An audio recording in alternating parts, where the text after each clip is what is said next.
লন্ডনে দীর্ঘ ১৭ বছরের নির্বাসিত জীবন শেষে বৃহস্পতিবার বিএনপির ভারপ্রাপ্ত চেয়ারম্যান তারেক রহমান যখন দেশের মাটিতে পা রাখেন, তখন যুক্তরাষ্ট্রের মাটিতেও দলটির নেতাকর্মীদের মাঝে বয়ে যায় আনন্দের বন্যা। প্রিয় নেতার ঐতিহাসিক স্বদেশ প্রত্যাবর্তন স্মরণীয় করে রাখতে বিশেষ আনন্দ উৎসবের আয়োজন করে ক্যালিফোর্নিয়া বিএনপি নেতৃবৃন্দ।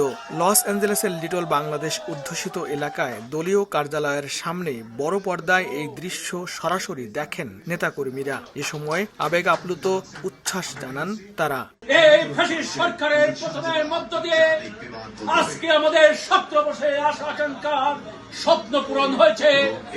আপনাদের সহযোগিতার জন্য আমরা ক্যালিফোর্নিয়া বিএনপির পক্ষ থেকে আপনাদেরকে ধন্যবাদ জানাচ্ছি। তার নেতৃত্বে বাংলাদেশ একটি স্বনির্ভর সুন্দর গণতান্ত্রিক দেশ হিসাবে পৃথিবীর মানচিত্রে প্রতিষ্ঠিত হবে।